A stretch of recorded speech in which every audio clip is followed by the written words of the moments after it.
വസ്സലാത്തു വസ്സലാമു അലാ മൻ ലാ നബിയ ബഅദ് വഅലാ ആലിഹി വസ്ഹാബിഹിൽ ഫൈസീന ബിറിദല്ലാഹി അമ്മാ ബഅദ്.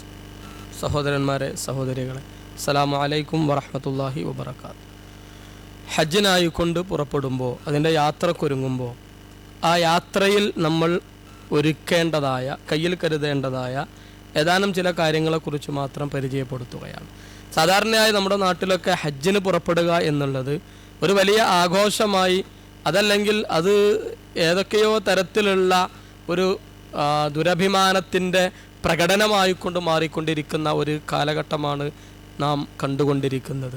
ആളുകളെ മുഴുവനും അനൗൺസ് ചെയ്ത് വിളിച്ചു വരുത്തുകയും ക്ഷണക്കത്തടിച്ച് വിതരണം ചെയ്ത് വിളിച്ചു കൂട്ടുകയും പത്രങ്ങളിൽ, പത്രമാധ്യമങ്ങളിൽ പരസ്യം കൊടുത്തുകൊണ്ട് ആ കാര്യങ്ങൾ ജനങ്ങളെ അറിയിക്കുക, ഇങ്ങനെ ഒരു പ്രകടനമായിക്കൊണ്ട് മാറിക്കൊണ്ടിരിക്കുന്ന ഒരു കാലഘട്ടത്തിൽ ഒരു വിശ്വാസിയെ സംബന്ധിച്ചിടത്തോളം അവന് ഹജ്ജിനൊരുങ്ങുമ്പോൾ പടച്ച തമ്പുരാനുമായിക്കൊണ്ട് ബന്ധപ്പെട്ട ഒരു ആരാധനാ കർമ്മത്തിനായിക്കൊണ്ടാണ് ഞാൻ ഇറങ്ങി പുറപ്പെടുന്നത് എന്ന ആ ഒരു ഉറച്ച വിശ്വാസത്തോടു കൂടി ആ രീതിയിലുള്ള തയ്യാറെടുപ്പുകളാണ് അവൻ നടത്തേണ്ടത്. പരിശുദ്ധ ഖുർആനിൽ നിങ്ങൾ പാഥേയമൊരുക്കുമ്പോൾ ഫതസവ്വദൂ ഫഇന്ന ഖൈറസ്സാദി അത്തഖ്വ എന്ന്, നിങ്ങൾ പാഥേയമൊരുക്കുമ്പോൾ, യാത്രാ സാമഗ്രികൾ ഒരുക്കുമ്പോൾ നിങ്ങൾ തഖ്വയാണ് ഏറ്റവും നല്ല പാഥേയമായി കൊണ്ട് ഒരുക്കേണ്ടത് എന്ന് പറയുന്നതായ സന്ദർഭം ഹജ്ജിനെ കുറിച്ച് പറയുന്നതായ സ്ഥലത്താണ്.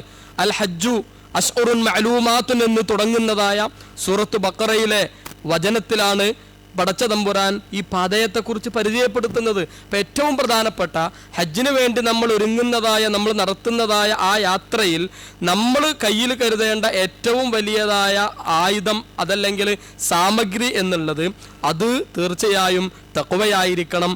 ആ തഖ്വ ഉണ്ടാക്കുവാനുള്ളതായ പ്രവർത്തനങ്ങളുമായി വളരെ അധികം ഇഴകിച്ചേർന്നുകൊണ്ടാവണം ഒരാൾ ഹജ്ജിലേക്ക് വേണ്ടി യാത്രക്കൊരുങ്ങേണ്ടത് എന്നുള്ളതാണ് ഇസ്ലാം അവൻ്റെ മുമ്പിൽ വെച്ച് തരുന്നതായ വളരെ പ്രധാനപ്പെട്ടതായ ഒന്ന്. ഭൗതികമായ ഒരുക്കങ്ങളിൽ നമുക്ക് ആവശ്യമുള്ളതായ കാര്യങ്ങൾ മാത്രം അല്ല, അത്യാവശ്യമുള്ളതായ കാര്യങ്ങൾ മാത്രം കയ്യിൽ കരുതുക എന്നുള്ളതാണ് നമ്മൾ മനസ്സിലാക്കേണ്ടത്. ഒന്നാമതായിക്കൊണ്ട് നമ്മുടെ മെഡിക്കേഷനുകളൊക്കെ നമ്മൾ പ്രത്യേകം കയ്യിൽ കരുതുക, മരുന്നുകളും അതിൻ്റെതായ കുറിപ്പുകളും അത്യാവശ്യമുള്ളതായ അത്തരം കാര്യങ്ങളൊക്കെ കയ്യിൽ കരുതുക. ഇനി അസുഖമൊന്നുമില്ലാത്ത, മെഡിക്കേഷൻ ഒന്നും ആവശ്യമില്ലാത്ത ഒരാളാണെങ്കിൽ പോലും അവർ അത്യാവശ്യത്തിന് സാധാരണ ഉണ്ടാവാറുള്ള പനി, വയറുവേദന, തലവേദന, ജലദോഷം, വേദന തുടങ്ങിയതായ കാര്യങ്ങൾക്കുള്ളതായ മരുന്നുകൾ കൈവശം വെക്കുന്നത് വളരെ നല്ലതായിരിക്കും. പിന്നെ വില കൂടിയ സാധനങ്ങളൊക്കെ പരമാവധി ഹജ്ജിന് പോകുമ്പോൾ ഒഴിവാക്കുക. അതെവിടെയെങ്കിലുമൊക്കെ ഒന്ന് വെച്ചുകൊണ്ട് നമ്മൾ മറന്നാലൊക്കെ നമ്മുടെ ആരാധനാ കർമ്മങ്ങളെ വരെ പ്രയാസപ്പെടുത്തുന്ന രീതിയിലുള്ള ചിന്തകൾക്കൊക്കെ അത് കാരണമായി തീരും. അതുകൊണ്ട് അത്തരം സംഗതികളൊക്കെ നമ്മൾ ഒഴിവാക്കുക എന്നുള്ളതാണ് ഏറ്റവും പ്രധാനപ്പെട്ടതായിട്ടുള്ളത്. പിന്നെ നമുക്ക് ആവശ്യമായ ചില കാര്യങ്ങളാണെങ്കിൽ പോലും അതൊക്കെ നമ്മുടെ ഹാൻഡ് ബാഗേജിലായിട്ടൊന്നും പിടിക്കാതെ നമ്മൾ വളരെ പ്രധാനപ്പെട്ട മറ്റ് സാധനങ്ങൾ, സാമഗ്രികളൊക്കെ വെക്കുന്നതായ ഡ്രസ്സും പുതപ്പൊക്കെ വെക്കുന്നതിൻ്റെ കൂട്ടത്തിലായിരിക്കണം കത്തി, കത്രിക, പിന്ന് തുടങ്ങിയതായ കാര്യങ്ങളൊക്കെ വെക്കേണ്ടത് എന്നുള്ളതാണ്. പിന്നെ നമ്മുടെ ഡോക്യുമെൻസിൻ്റെ ഒരു 3 കോപ്പി എപ്പോഴും നമ്മൾ കയ്യിൽ കരുതണം. ഒന്ന് നമ്മുടെ താമസ സ്ഥലത്ത് നമ്മൾ വെച്ച് വേണം പോകാൻ. നമ്മുടെ കൂടെ യാത്ര ചെയ്യുന്ന ഒരാൾക്ക് ഒരു സെറ്റ് കൊടുക്കുക, ഒരു സെറ്റ് നമ്മുടെ കയ്യിലും ഉണ്ടാവുക എന്ന രീതിയിൽ ഒരു 3 സെറ്റ് റെഡിയാക്കി വെക്കുന്നൊരവസ്ഥ ഉണ്ടാവണം.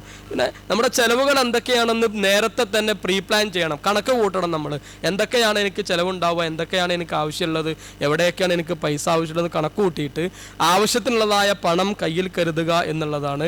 ഇപ്പോഴത്തെ കാലഘട്ടത്തിൽ നമുക്ക് വളരെ എളുപ്പമാണ് കാര്യങ്ങൾ.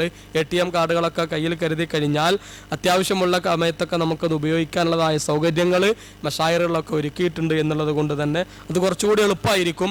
അതോടൊപ്പം നമ്മൾ ശ്രദ്ധിക്കേണ്ടതെന്ന് വെച്ചാൽ പണം ഒക്കെ വെച്ച പൈസ ഒക്കെ നമ്മൾ വെച്ചിട്ടുള്ളതായ പേഴ്സിൽ തന്നെ നമ്മൾ ഒരിക്കലും ATM കാർഡുകൾ പോലെയുള്ളതൊന്നും വെക്കരുത്. കാരണം അഥവാ പേഴ്സും പൈസയൊക്കെ മിസ്സായാൽ അതിൻ്റെ കൂട്ടത്തിലെ കാർഡും കൂടി പോയി കഴിഞ്ഞാൽ പിന്നെ നമുക്ക് അതിൻ്റെ 2 മാർഗവും അടയുന്നൊരവസ്ഥ ഉണ്ടാകും. അത് വേറെ സെപ്പറേറ്റ് ആയിക്കൊണ്ട് തന്നെ അത് കരുതാനാണ് നമ്മൾ തയ്യാറാവേണ്ടത്. പിന്നെ ഏറ്റവും പ്രധാനമായിക്കൊണ്ട് വേണ്ടത് ഒരു ചെറിയ ഖുർആൻ നമ്മുടെ കയ്യിൽ ഉണ്ടാവുക എന്നുള്ളതാണ്. അതല്ലെങ്കിൽ നമ്മുടെ കയ്യിലുള്ള സ്മാർട്ട് ഫോണുകളൊക്കെ ആണെങ്കിൽ ഖുർആൻ അവൈലബിൾ ആയിട്ടുള്ളതായ ആപ്ലിക്കേഷനുകൾ ഡൗൺലോഡ് ചെയ്തുകൊണ്ടായിരിക്കണം നമ്മളത് കയ്യിൽ കൊണ്ടുപോകേണ്ടത്. ഖുർആനെ പോലെ തന്നെ ദുആകളും ചെറിയ ഹാൻഡ് ബുക്കുകൾ, ദുആകൾ, അതും ഓതൻറ്റിക് ആവാൻ ശ്രദ്ധിക്കുക. ഒരുപാട് വാങ്ങാൻ കിട്ടും, പക്ഷേ സ്വഹിയായ ദുആകൾ ആയിരിക്കണം നമ്മൾ വാങ്ങുന്നതായ ബുക്കിലുണ്ടാവേണ്ടത്. അതല്ലെങ്കിൽ ഈ പറഞ്ഞതുപോലെ അതും ആപ്ലിക്കേഷനുകൾ അവൈലബിൾ ആണ്, അത് ഡൗൺലോഡ് ചെയ്ത് നമുക്ക് മൊബൈലിൽ കരുതാവുന്നതാണ്. അതേപോലെ തന്നെ നമ്മൾ എത്ര പഠിച്ച് മനസ്സിലാക്കിയിട്ടുണ്ടെങ്കിലും ഹജ്ജിൻ്റെ ഒരു ചെറിയ വിവരണമുള്ളതായ ഒരു പുസ്തകം നമ്മൾ കയ്യിൽ കരുതുന്നത് എപ്പോഴും നല്ലതാണ്.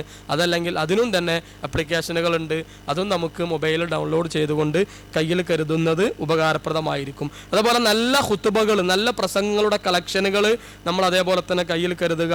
ഒരു മുസല്ല, അതേപോലെ തന്നെ കത്രിക, ചീർപ്പ് തുടങ്ങിയതായ കാര്യങ്ങളൊക്കെ കയ്യിൽ കരുതുന്നത് വളരെ നല്ലതായിരിക്കും. അതേപോലെ തന്നെ സ്ലിപ്പറായിട്ടുള്ളതായ രീതിയിലുള്ളതായ സ്ലിപ്പറായിട്ടുള്ള സോക്സുകൾ, ടൂഷോകൾ, സാൻഡലുകൾ, ഇങ്ങനത്തെ കാര്യങ്ങളൊക്കെ നമുക്ക് അവിടെ നിന്ന് വേറൊരാളോട് വാങ്ങാൻ പ്രയാസമുള്ളതായ രീതിയിലുള്ള കാര്യങ്ങൾ, അത്തരം കാര്യങ്ങൾ കൂടെ ആ യാത്രയിൽ നമുക്ക് ആവശ്യമാവുന്ന, അവിടെ ചെന്നാലും ഉപയോഗപ്പെടുന്ന കാര്യങ്ങളാണെന്ന് മനസ്സിലാക്കിക്കൊണ്ട് കയ്യിൽ കരുതാൻ നമ്മൾ ശ്രമിക്കണം. അല്ലാഹു സുബ്ഹാനഹു വ തആല മാനസികമായ ഒരുക്കങ്ങളോടൊപ്പം ശാരീരികമായ ഒരുക്കങ്ങളിലും പൂർണ്ണത വരുത്തിക്കൊണ്ട് തന്നെ വളരെ സമ്പൂർണ്ണമായ മബ്റൂറായ ഹജ്ജ് നിർവഹിക്കുവാൻ നമുക്ക് തൗഫീക്ക് നൽകുമാറാകട്ടെ. വാഖിറു ദഅ്വാനാ അൽഹംദുലില്ലാഹി റബ്ബിൽ ആലമീൻ. അസ്സലാമു അലൈക്കും വറഹ്മത്തുള്ളാഹി.